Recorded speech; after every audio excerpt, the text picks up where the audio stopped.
broadcast for shooters, hunters, and gun enthusiasts. This is the Firearms Radio Network. The bandwidth for this edition of Gun Guy Radio is supplied by LA Police Gear, lapolicegear.com.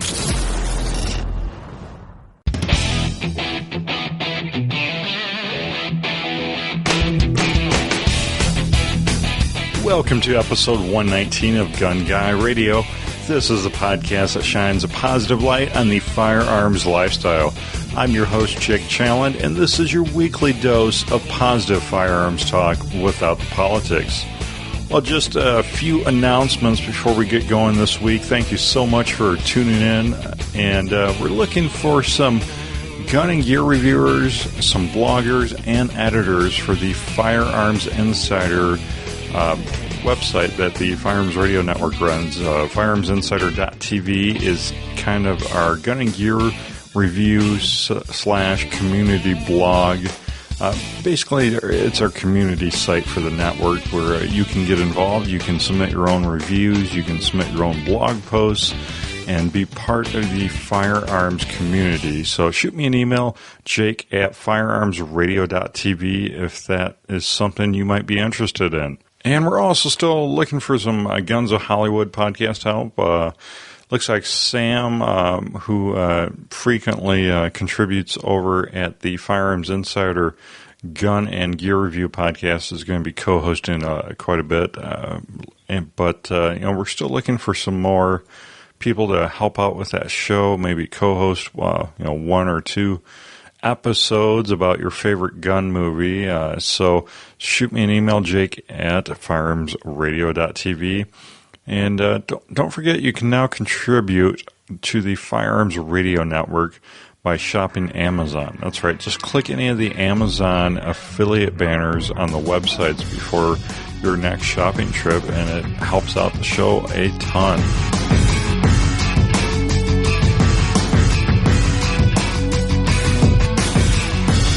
So for this week's main topic, doing something a little different. I have two different guests from two different holster manufacturers, and I kind of asked these guys both relatively the same questions, and they both give slightly different perspectives on like the state of the industry and characteristics of a good holster and so on. And then you also get to find out about their their holster company, what they do. They both do very different holsters as well. Not the traditional holsters necessarily. But had a lot of fun talking with Sean Neberwanek. There we go.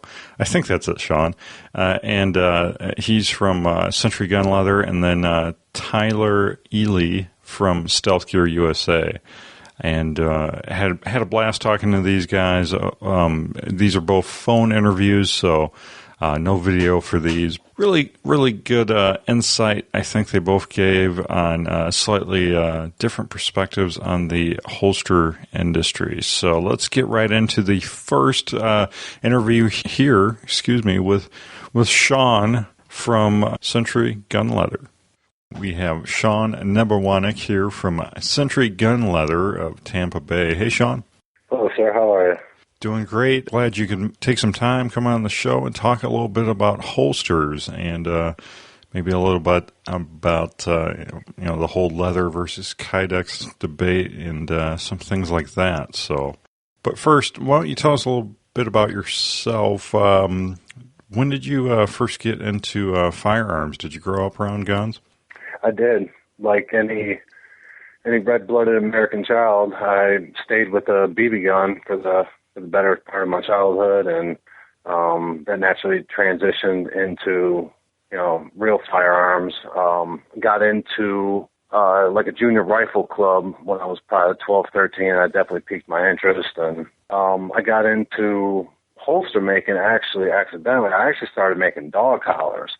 And I thought, I'll kind of try to impart some of my Roman stylings that I was trying to get with the like a rustic, layered, oily type of stylings on these dog collars. Let me try to see if I can't make some, futuristic type of rustic holsters. And be honest with you, the hand stitching of the leather was just, it was killing me. It's super rough on the hands, and even with the stitching machine, actually forming the leather and trying to get this very, very high level of finished product. It's just very rough on the hands, and I was like, all right, well, let me try Kydex, and first holster, rest is history kind of thing. It's outstanding material for sure. If you're going to the range on the weekend or something, what do you take? What do you like to shoot? Glock 19. I just can't seem to put it down. I do personally shoot the Glock 17 better, but at the end of the day, for every application that I might find myself involved in, the Glock 19 it's the perfect frame size, and it's definitely my go-to now. Let's talk a little bit about the state of the holster industry. From your viewpoint, how do you think things are going right now? I think it's an interesting place. I really do. As you probably noticed, it's a fairly saturated market, which is fine. There are a lot of people kind of, I don't want to say doing the same thing, but they're kind of all doing the same thing. But if you look around, there's actually a fair amount of what I consider to be progressive builders, guys that are actually using their heads, guys that are looking for the next best thing, identifying problems and just really using their head and looking for tomorrow instead of worrying about what everybody else is doing today. So I think that's what keeps me interested mainly in the industry is the innovation. Just the innovation. I came across a gentleman with a comment saying, well, we're all making the same holsters. And it's kind of a preposterous thing to say. Just because the materials are the same doesn't mean you get the same end result. That's like saying Del Fatti is on par with some imported holster. It's ridiculous to say that. Yes, we all use the same materials, but in my opinion, that's where the similarities pretty much end. Leather versus Kydex, what's the difference, similarities? In my opinion, leather has soul. It really does. And Kydex doesn't have that soul. It doesn't have that man versus beast effect to it. But where I think Kydex really takes the lead is what I refer to as predictability through plastic. Leather is skin. Skin sags. Skin deforms. It's skin. It is what it is. You can dunk it in a vat of acrylic and make the thing rock hard, but at the end of the day, it has potential to misbehave. With Kydex, if it's a properly made piece of gear,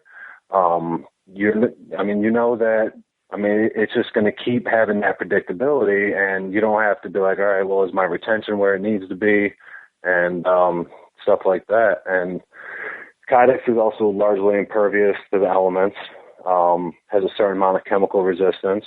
The ease of maintenance is truly great. Seriously, some Dawn dish soap and like a blue scrubby, and you can knock all the dirt off it that you need to. And when you're dealing with like leather holsters, now all of a sudden, like you got to put the right oils on it, and if you put the wrong oil or put the too much of it, now you can soften the holster and right. That's why That's why with my Glock I go with the Kydex so I can throw them both in the dishwasher. Yeah. You really can't beat that. And for like isolated, we'll call them not really scuffs, but stuff that you can't get off with soap and water, magic eraser. Believe it or not, you just wet a magic eraser and squeeze it out, and it takes a lot of stuff off, but you got to be careful. The magic eraser will take the paint off your eyelets and stuff like that. So definitely want to be careful there. So you said the phrase is something to the effect that as long as the Kydex is made right or formed right. So how can it be done wrong? How can a Kydex holster be done wrong? Many different ways. First of all, if it's uncomfortable, it's uncomfortable, and the less comfortable it is, the more likely it is to sit at the house. It wants to pull away from the body. You'll notice that a lot of makers, like, they'll design these, geometric belt loops that are all angled and trapezoidal to try to, compensate for this weapon wanting to pull away from the body. And I prefer to take a step back and ask the hard questions. Okay, why does the weapon want to pull away? Okay, well, I'm not recommending that you or your listeners cradle a weapon in their hands, but generally when I'm designing a holster, I'll take the unloaded weapon and I'll kind of like cradle it in between two hands as if it was sitting in a holster. Like, it'll naturally want to find its ride height. It'll naturally want to find its cant. It's actually got two balance points, and as long as you respect nature and respect these balance points and these disciplines that actually change from firearm to firearm, as long as you respect that, everything else under that falls into place. Too much cant. You see people talking, 20-degree cant and stuff like that, and especially with the Glocks, if you get a couple degrees too much cant, it's a seriously unnatural draw. Right around 10 degrees is the most I'll ever put on a Glock holster. Improper trigger coverage is a big pet peeve of mine. Too much exposed trigger,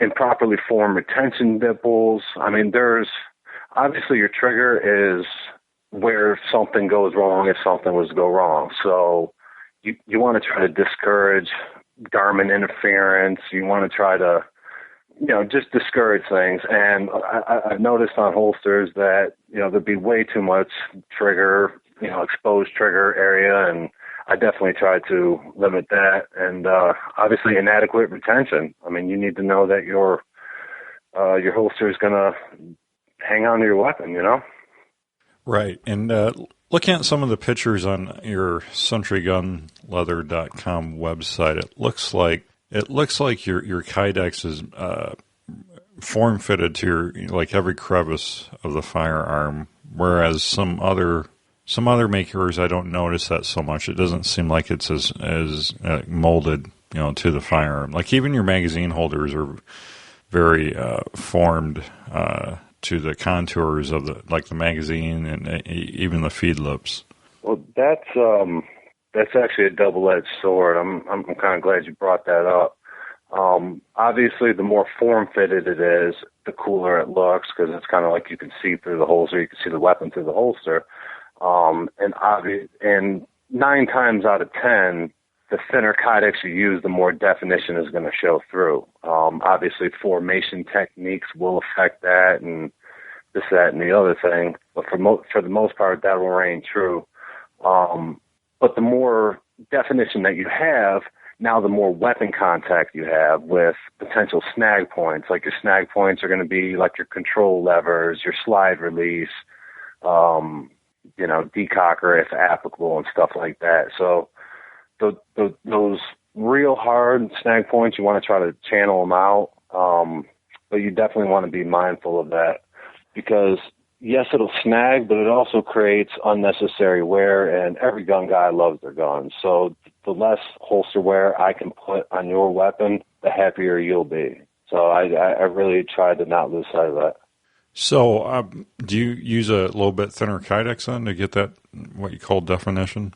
I use the thinner Kydex for inside the waistband, and I use a tad thicker Kydex for outside the waistband. I don't personally see a need for the thicker Kydex inside the waistband. It translates to comfort. I mean, it does have its advantages, like when you get into adjustable retention, stuff like that, but 99% of the time you're just adding the thickness for no reason. So I've cooked countless holsters, and I mean, they're doing what they need to, so there's no point in having it thicker than it needs to be. But yes, I do have 2 thicknesses of Kydex, sir. In your opinion, what are some other good characteristics of a quality holster? Well, comfort, obviously. The more comfortable, the better. Perceived footprint. What I mean by that is, the weight and not having to dial your belt in to pull it into the body like it naturally wants to ride where it's supposed to ride. Weapon retention is very, very important. Making sure that the weapon never contacts like mounting hardware for belt loops and things of that nature. A natural purchase on the firearm. One of my pet peeves is when I'm going for a gun and my hand is hitting holster. I cannot stand that. So you'll notice on any of my holsters that your hand never contacts Kydex. It respects the balances. There's at least 2 balance points on every gun that I've been able to identify. And if you respect those balance points, then you don't have to work as hard to keep the gun from riding where it needs to. Nice smooth draw. Everybody loves that. The cut of it and just the overall design, I make them to discourage obstructions. Clothing is really not your friend. The only time clothing is your friend is for concealment. Anything other than that, it can impede draw, and it can also obstruct the holster when you're reholstering. Minimizing weapon contact, like I just spoke on a little while ago. And honestly, the cooler it looks, the better. I mean, half of what attracts guys to certain guns is how cool they are. I mean, it is what it is, Let's say someone's considering a carry rig and stuff. What kinds of things should they think about? When trying to make that selection, they have their favorite carry gun picked out, but they're trying to select the right holster for them. Mm-hmm. I think the first question you should probably ask is, what position do you want to carry it? I've noticed that appendix carry actually distributes the weight seemingly a lot better than strong side carry. I don't know what it is, but it definitely seems to shave probably a third of the perceived weight of the gun off for whatever reason. You want to consider the width of the handgun. That's going to translate into, okay, do I need to buy bigger pants or do I need a bigger belt? And then now you've got to add in the additional width of the holster on top of whatever the width of the gun is. I found that concealment is kind of like this mathematical relationship of proximity of the rear sight to the belt line. And that kind of plays into hard edges. Like you have to break up your hard ledges. And a lot of times you have to have the right ride height and then kick the grip up to kind of taper off the ledges because you have to allow the clothing to drape over it. And with appendix carry, nothing is going to give you the concealment of a good quality appendix carry holster. I mean, you just can't beat it. You would have to have a strong side holster. You'd have to have the gun so low in the pants that it's going to have a negative impact on quality, or not quality, but comfort.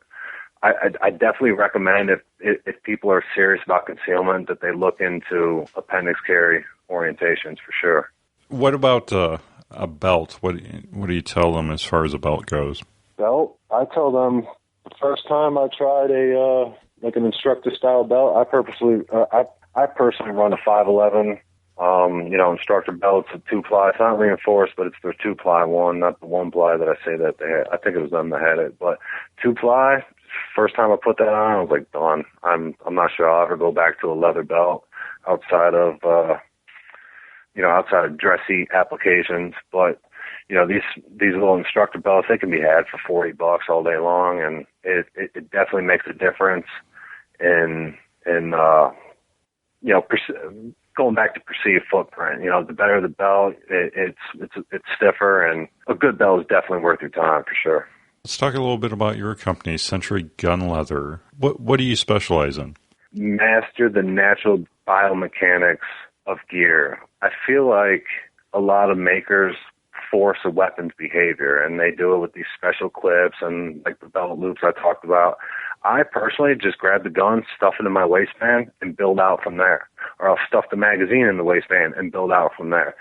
Don't force nature, and you'll build an outstanding holster. And I've recently taken a step back, and I've kind of gotten bored with aesthetics. I mean, it's fun, it's cool, but I really want to master my art. And this kind of goes back to my time in culinary school, where it was drilled into our heads that a properly sauteed chicken breast will always have certain characteristics. And regardless of flavor, those will always be more important than the flavor. So I never lose sight of that emphasis on technique. And I've actually teamed up with a couple guys, and we're essentially perfecting concealed duty carry, or at least trying to, and making some huge strides. And we're doing just really focused on just mastering inside the waistband carry. That's kind of where I'm at with things. presently. Sean, you're like the gun whisperer. Have you trademarked that yet? For lack of a better word, I'm tormented by it. I'm literally, I won't stop. And that's another thing that was drilled into me in culinary school. Like, in one of our early classes, you had to do your knife tray, where you have to do your small dice, medium dice, and so forth. And my knife tray looked awesome. And I took it up to chef, and he happened to be standing there with another chef. And he's like, "Oh, you're done with your knife tray?" And I said the P word. I was like, "Yes, chef, it's perfect." He looked at the other chef. Oh, man, it was over. I mean, I was peeling potatoes. I was this, that, and the other thing. And that was humbling that it's never really perfect, and perfect will always be subjective. I mean, you could have hit it out of the park, but it could have been faster. It could have been more profitable. It could have been any number of things to kind of keep you from getting too high off your horse. And I really tried to keep that in mind. And I really got lucky with brushing shoulders with who I've been brushing shoulders with lately. I mean, these are guys that truly believe that gear is important, and it's the quest for something greater. It'll never end. And to be able to team up with these guys and design from the ground up stuff that is absolutely tailored to their specific set of needs, and to just watch it grow and watch it progress, and then watch this relationship progress, it's unreal. It just absolutely boggles my mind.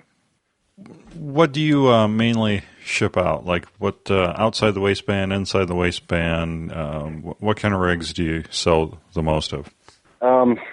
Inside the waistband at this point, I've actually kind of taken a break from outside the waistband for the most part. I don't buy into the status quo of what the market says the standard is for outside the waistband. So just by that, I'm doing things the hard way, and it just takes me hours to put together and fine tune these outside the waistband holsters. And if you look at what they're selling at, minus materials, I mean, it is what it is. And it's just, I don't mind being in this pursuit, but there's got to be a little bit of sanity to it. I have to figure something else out with the outside the waistband. I don't know if I need, mechanical intervention or what the case is, but my inside the waistband is popular enough, and it's growing very, very rapidly to where I feel like the best decision for my clients is for me to focus on inside the waistband at this point in time. Okay, very cool. Well, anything else you want to share about Sentry Gunleather? We're always thinking, for sure. I see you do a lot of different colors. On your website, you have a two-tone purple and black and pink and black, two different sets, and those look pretty sharp. How do you do those? Is there 3 pieces there I'm looking at? No, you're actually looking at 2 pieces. I refer, just to keep it easy so everybody's on the same page, I refer to it as interior and exterior. Your exterior is going to obviously be, your outermost layer, and then your interior is actually the piece that touches your body that also doubles as the perimeter, the colored trim. And people love it. Those are sharp. Those are people really love cool. it, and guys are. Guys and girls, female shooters, we like to accessorize. We like to accessorize our gear with our guns and, our different coatings and this, that, and the other thing. And this kind of brings a unique opportunity to customize your gear in a historically mundane market. I mean, it's always been, black or nothing. And I like to be different. I like colors. I'm definitely more of an earth tone guy over black. Sometimes black's appropriate, but I'm definitely more of an earth tone guy. Yeah. Final thoughts on holsters? Nothing I can think of. I definitely want to thank the guys over there at T of Two for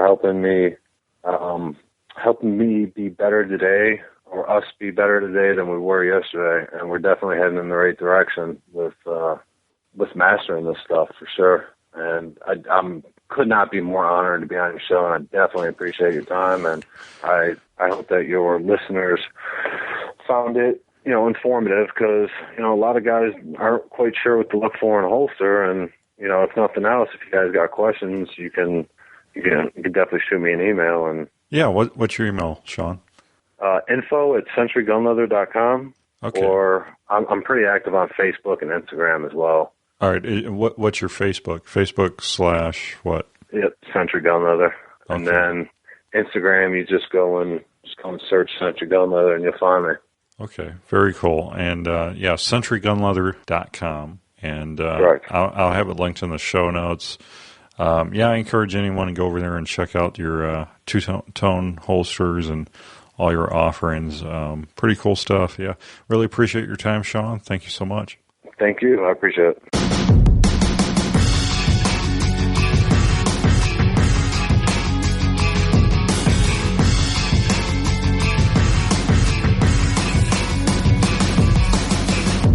And welcome back to the Gun Guy Radio main topic, round 2, here with Tyler Ely of Stealthgear USA. Hey, Tyler. Hey, how's it going, Jake?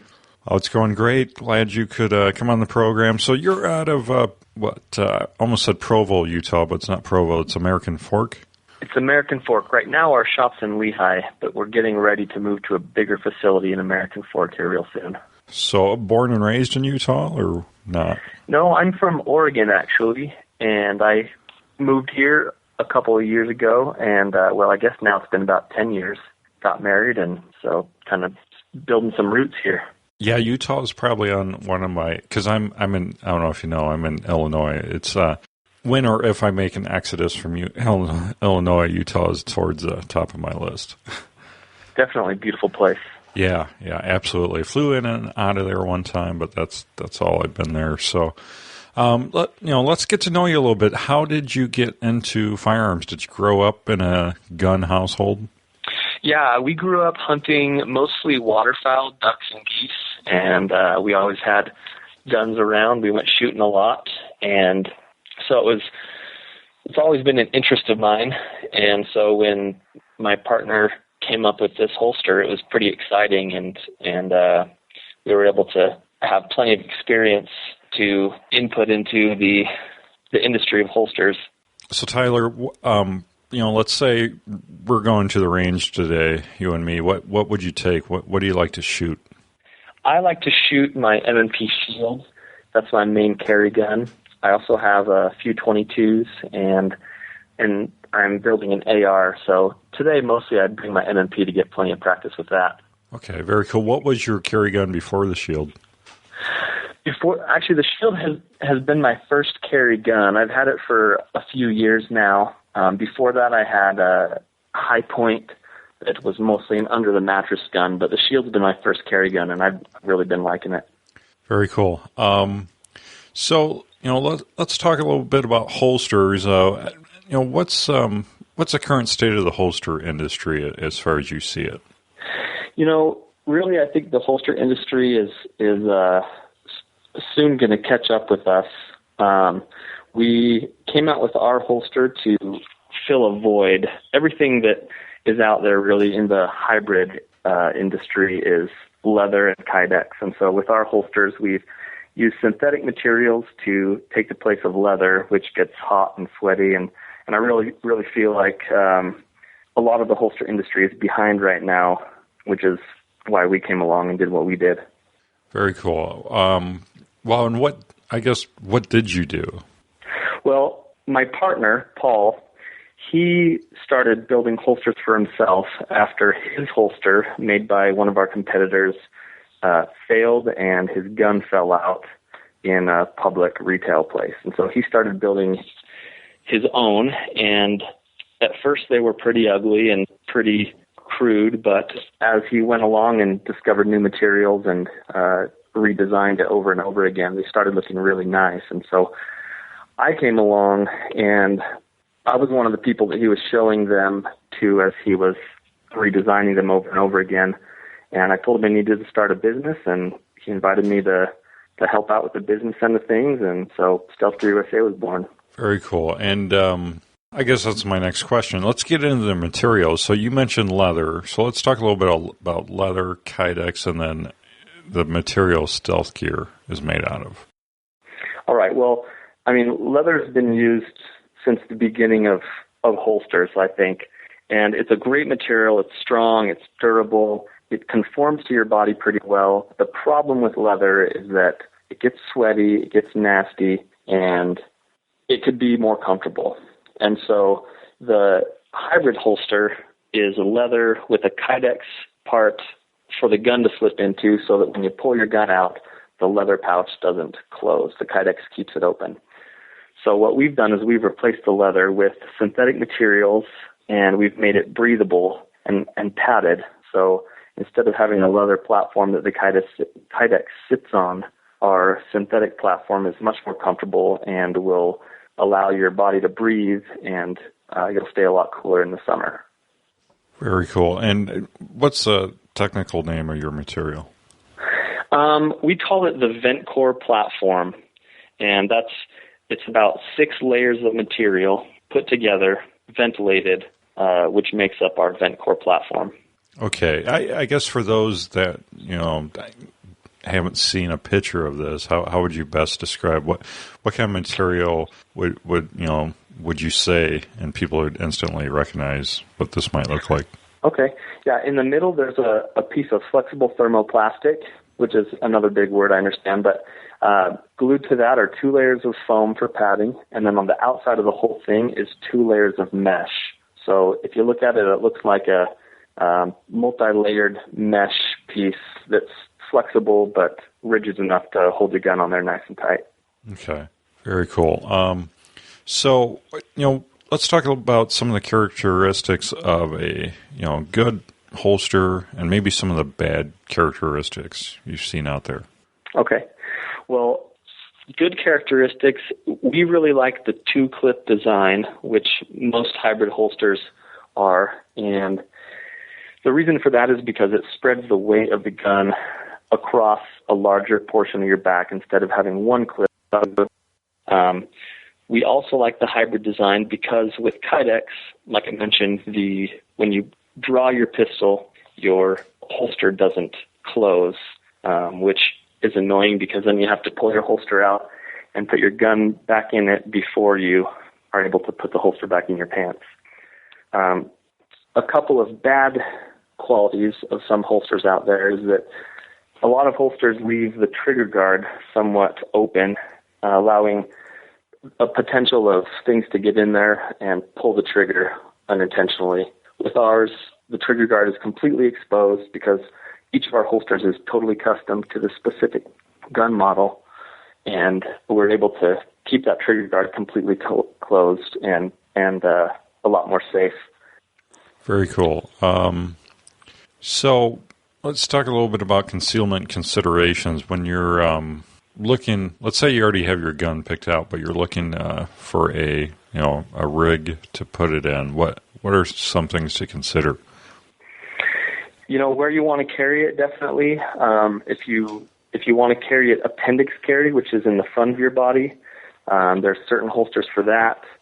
Inside the waistband holsters, such as ours, are meant to carry between 3 o'clock and 6 o'clock for a right-handed person, or a 9 o'clock and 6 o'clock for a left-handed person.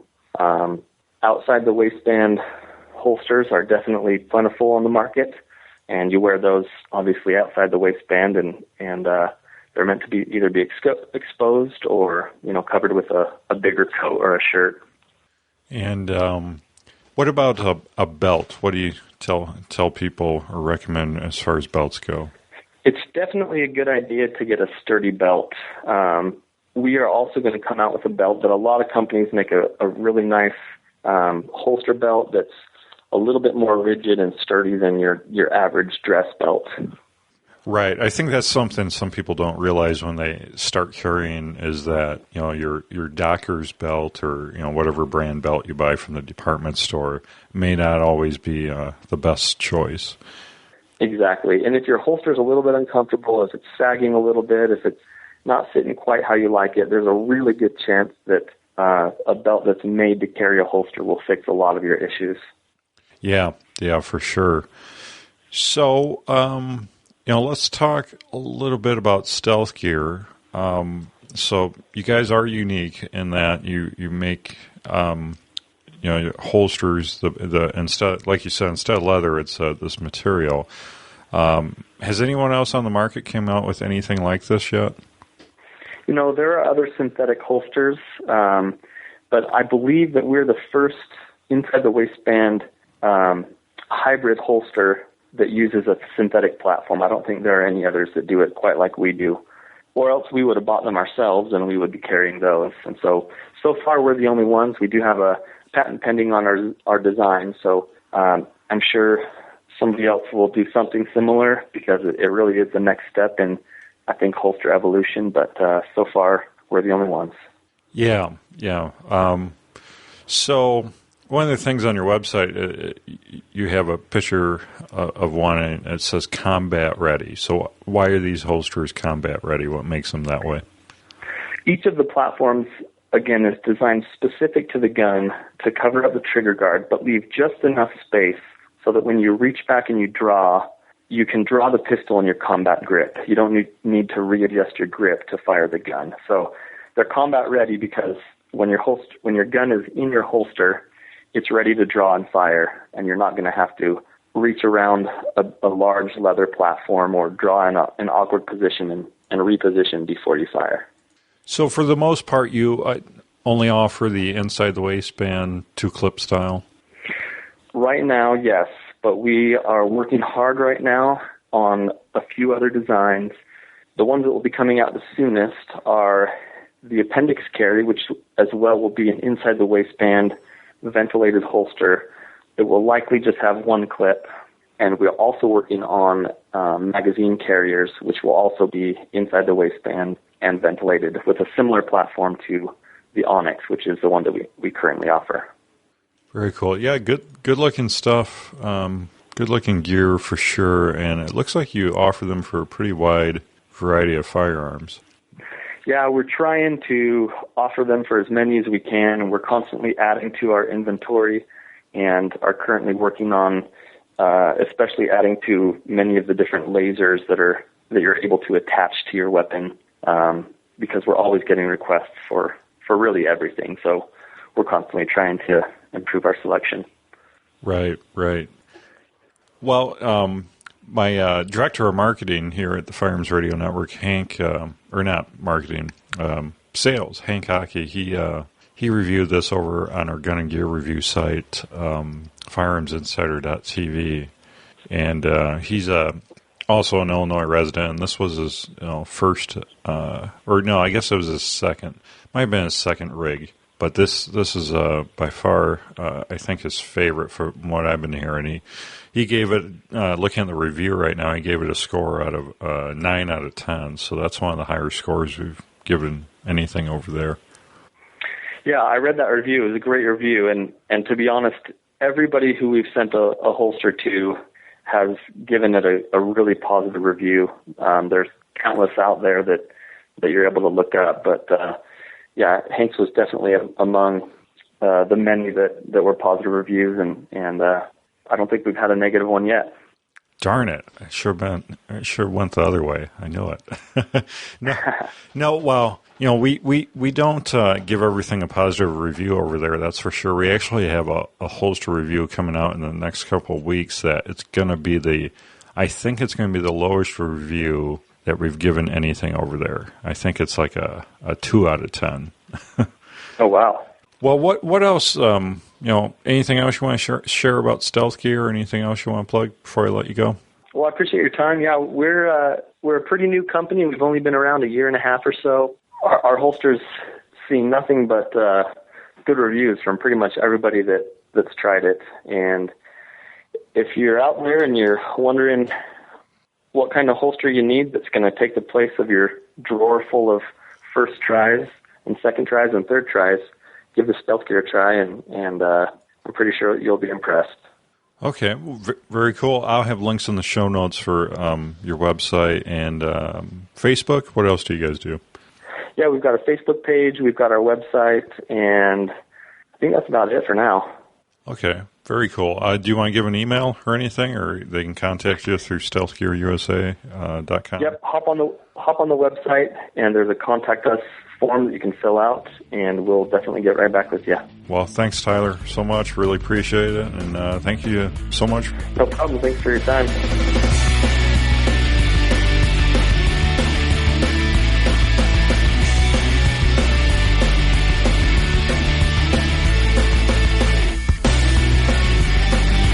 All right. Well, let me know. Write to me, Jake, at firearmsradio.tv, or leave a comment in the show notes here. Let me know what you thought of this kind of a format for an episode, doing two different guests. I don't know.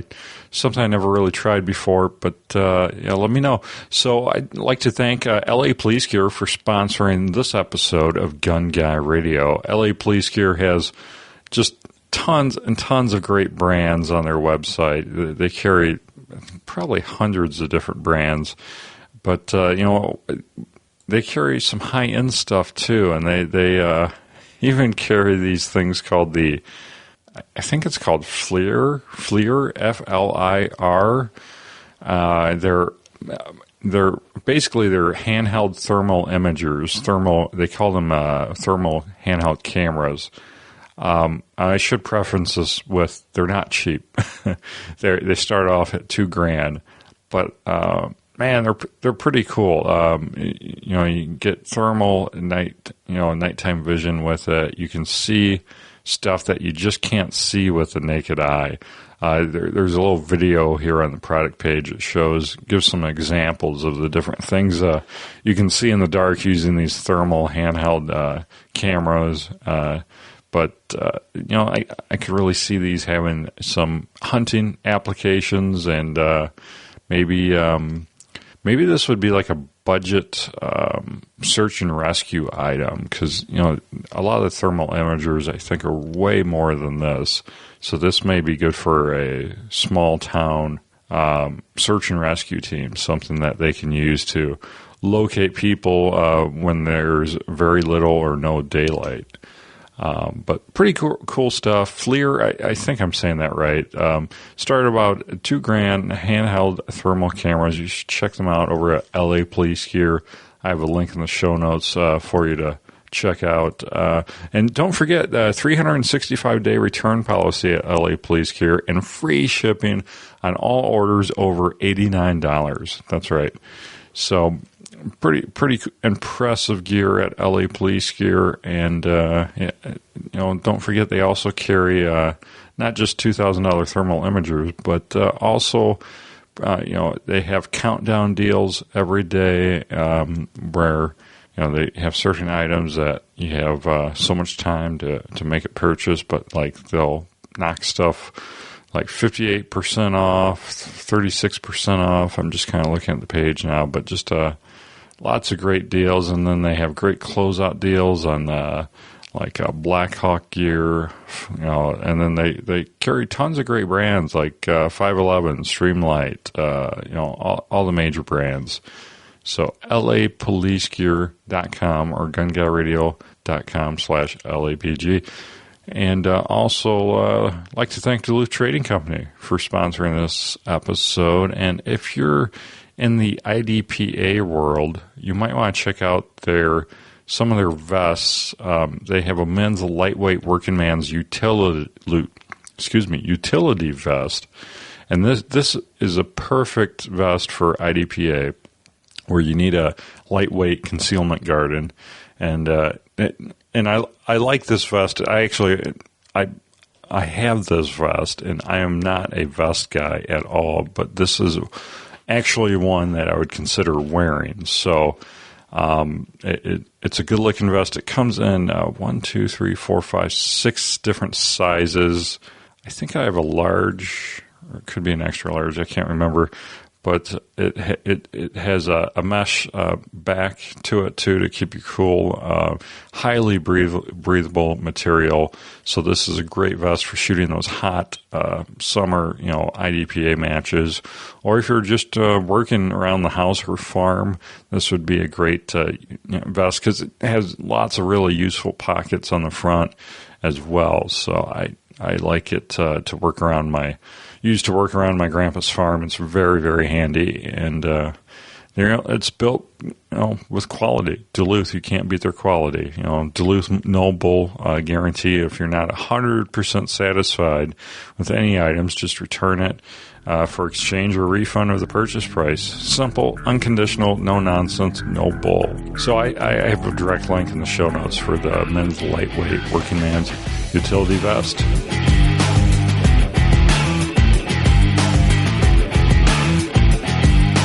Welcome back to the Brown Owls Product Spotlight on Gun Guy Radio, and we have Brown Owls Category Manager Paul Levy on the line with us. Hey, Paul. Hey, Jake. How's it going? Oh, it's going great. We're 3 in a row now, at least, for AR-15 related products, which isn't a bad thing at all. And we're talking about something, again, that might really make people happy that are in more restrictive states. What do you have? Yeah, this is the Thordson FRS 15. So obviously a lot of people are fans of the AR-15. Obviously we are, since we talk about them so much. But also in states where they're not allowed to have a standard AR-15 due to recent or past regulations. So what Thordson Customs came out with here is the FRS 15 stock. And basically what this does is this attaches to the pistol grip, or attaches where the pistol grip would have, replaces that, and basically removes the pistol grip claws that would apply to that given rifle. So there's no more pistol grip that could conspicuously protrudes from the bottom of the rifle. So by doing that, you're then allowed to have a detachable magazine. You, of course, still can't have a flash hider, muzzle device, bayonet lug in New York, California. But you can at least have the removable magazine. Your other option would be, of course, to use a bullet button. Some people prefer this over that. But if you want to have a detachable magazine in California or, say, New York, this is a good way to go. So it basically removes that pistol grip and basically gives you a new stock. So you have this here.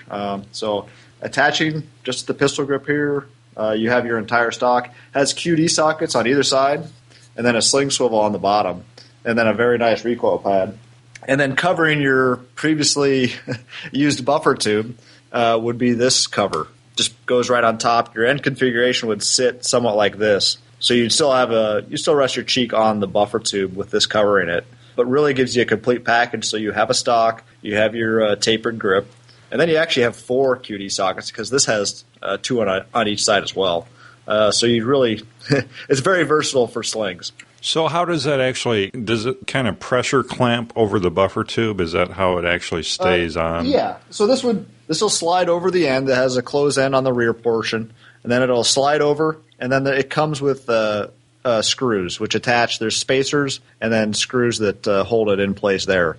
So it won't be coming off. And it comes with its own end plate and hardware for the front attachment. Okay, so it has 2 screws that horizontally you can see that there. Hold it together on the bottom.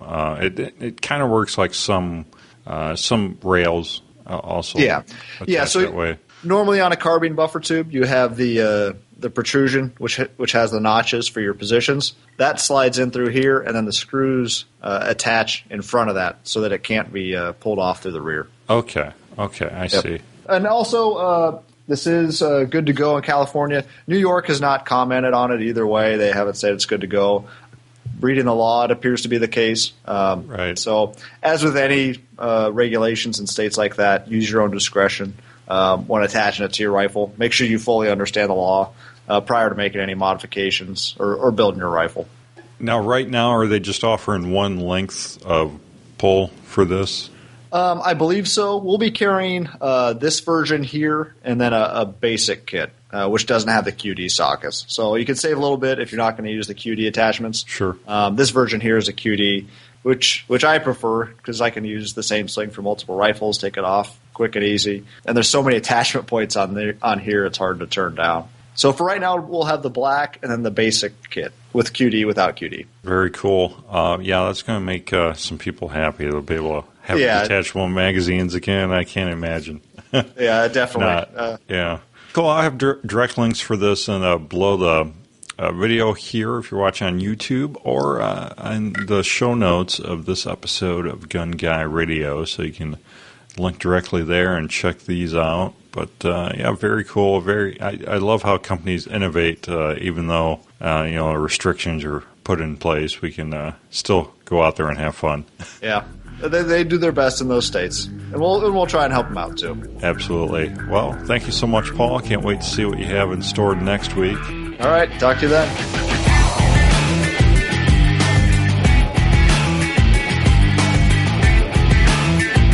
This week I announced the winners for the Brown Owls giveaway. That's right, where we give away the 4 M16 bolt carrier groups.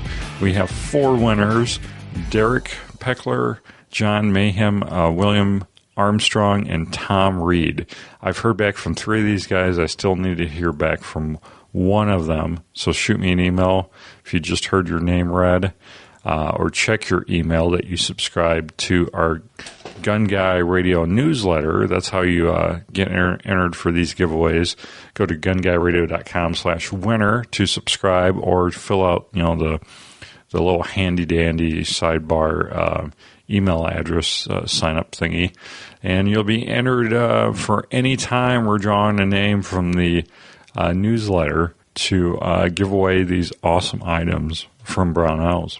And Ryan Cross, Hunter of Design, hunterofdesign.com, also sponsors this episode. He does all the awesome artwork on the Firearms Radio Network. So you got to check out his portfolio at least and see all the stuff he's done on the network and off the network.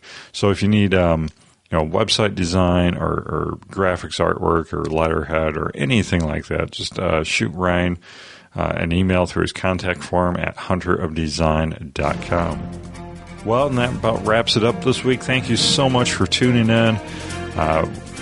Please share your feedback and your thoughts by commenting on the bottom of this video, or at the bottom of the show notes. There's no video this week. And remember to subscribe to us on iTunes, gunguyradio.com/iTunes, and also please leave us a review there. It helps other people find the show.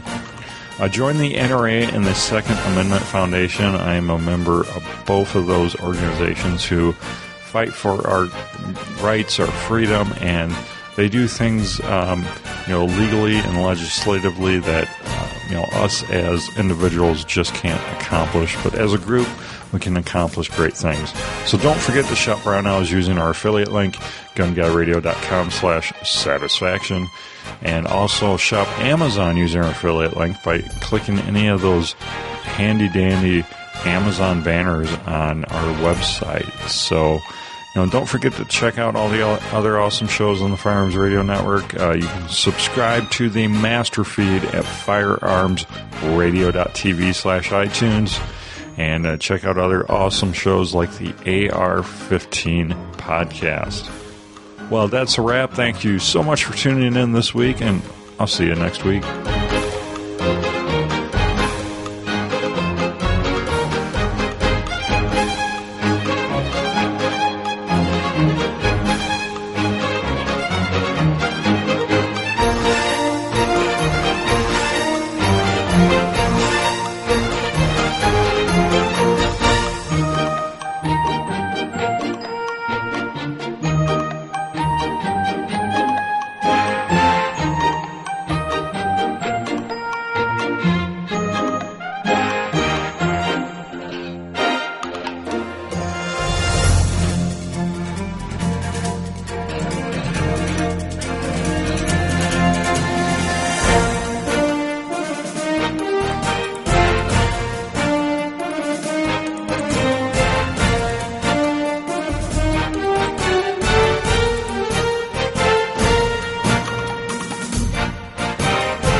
This has been a production of the Firearms Radio Network.